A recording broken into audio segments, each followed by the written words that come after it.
Everyone, this is 4.7 SSS and SAS. Right now, you're probably wondering what the heck that is, but we will learn about that shortly.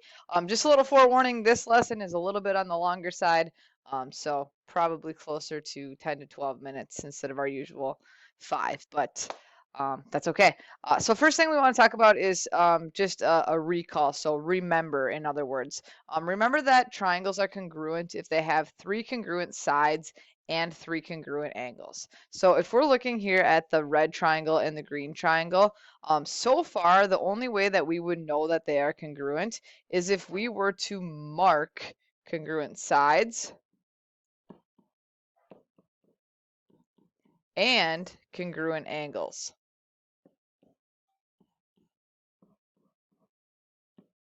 Okay, so if we had that much marked, we would say, yep, those 2 triangles are congruent. They have 3 sides that are congruent. They have 3 angles congruent. Therefore, those triangles are congruent. Now, for a majority of the rest of this unit, we're going to be learning some shortcuts so that we don't have to come up with 6 things from one triangle and 6 things from the other triangle in order to prove congruence. So the first shortcut we're going to learn is SSS, which stands for side, side, side. And what side, side, side is like I said, a shortcut to prove that 2 triangles are congruent. So if you have this purple triangle and this red triangle, and you want to prove that they're congruent, it is actually enough if you can just show that 3 sides of one are congruent to 3 sides of another. In the past, we've cut up straws and given everyone in the class 3 straws that are the same length. So maybe they're like 2 inches, 3 inches, and 4 inches. And we've had people like use a string and tie them together. And what we notice is that every single triangle ends up being exactly the same. Okay, there's no possible way that if you have 3 sides that you could make anything other than the same exact triangle over and over and over again. Okay, so you want to write down on the bottom here, if 3 sides of one triangle are congruent to 3 sides of another triangle, then those triangles are automatically congruent. You don't have to know a single thing about the angles in order to know that those 2 triangles are congruent. So kind of nifty. The second one is SAS, which stands for side angle side, and it's another shortcut to prove that 2 triangles are congruent. Okay, so I have the exact same triangles, the purple one and the red one, same ones that were on the last slide, but this time we're just going to mark side with side, angle with angle, and side with side. So if I'm at right here, what I'm doing, side, angle, side, side, angle, side. Okay, so what this says is that if 2 sides and the included angle is the angle in between the 2 sides, and we'll talk more about that in just a minute here. But if 2 sides and the included angle of one triangle are congruent to 2 sides and the included angle of the other triangle, then the 2 triangles are automatically congruent. So I'm going to point to these included angles here. Maybe you want to do that in your notes as well. Okay, so we don't need all 3 sides. We don't need all 3 angles in order to know they're congruent. Just by knowing that the side angle side of one are congruent to the side angle side of the other, we automatically know they're congruent. Okay, I want to talk a little bit more about the included angle thing because this is sometimes a point of confusion. So say I marked this side here and this side down here. The included angle would be this angle right here.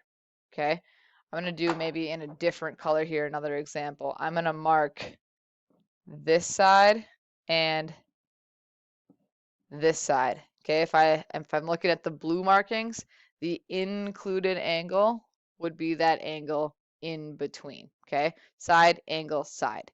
A non-included angle would be, say I marked this side here and this side here, and then I chose this angle.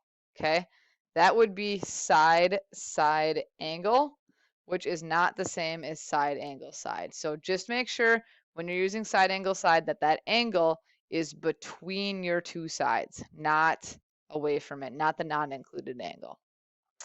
All right, so moving on to some examples here. These will be similar to what's on your assignment. So it says, are the triangles congruent and why? So example 1, definitely pause if you need to so that you can get this all written down nicely.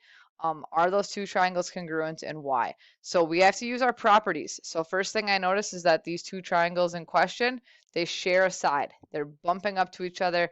They have that side I just made in red there. They're identical. So we need to mark it as congruent. I'm going to use 3 tick marks since we've already used 1 and 2. Okay.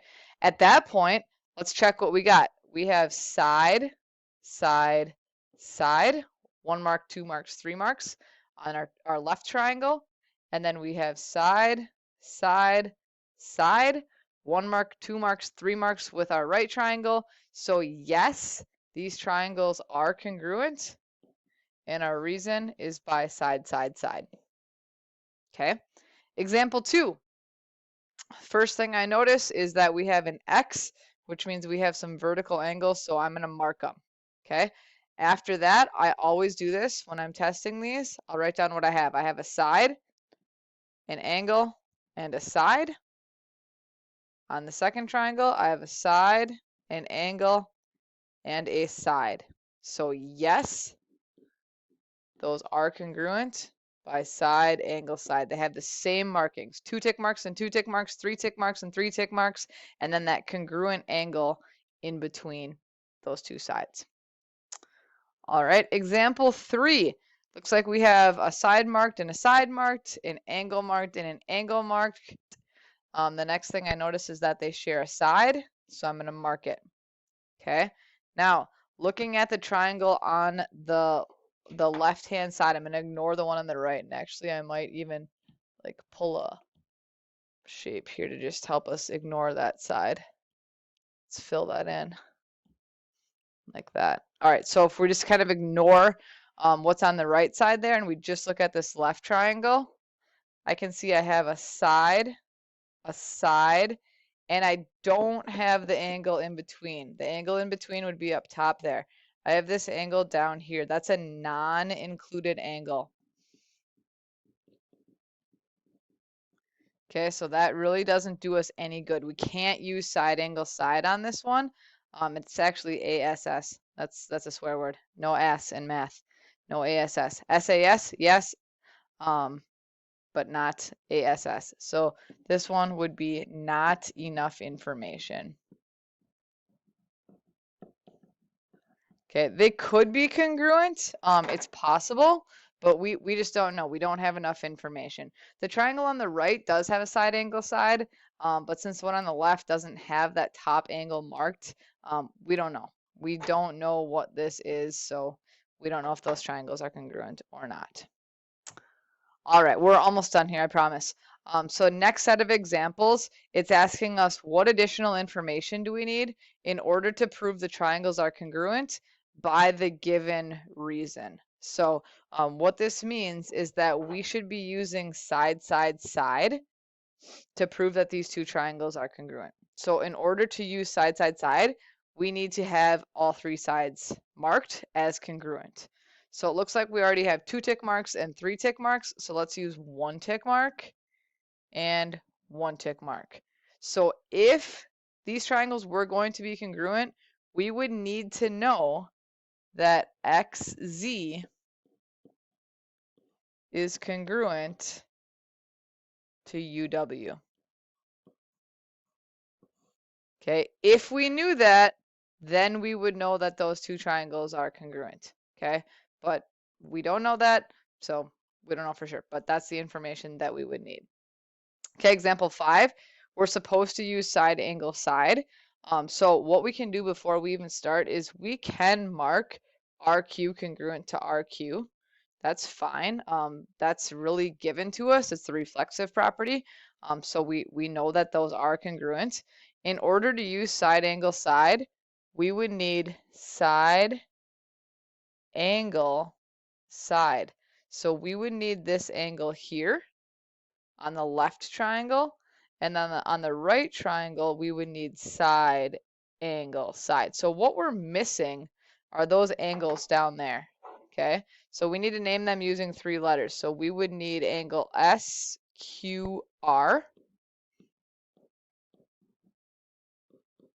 congruent to angle P, Q, R. Okay, if we had that information, then we could use side angle side to say that those triangles are congruent. All right, so a little bit longer of a lesson, but the practice shouldn't be too bad. So go ahead and get started with that.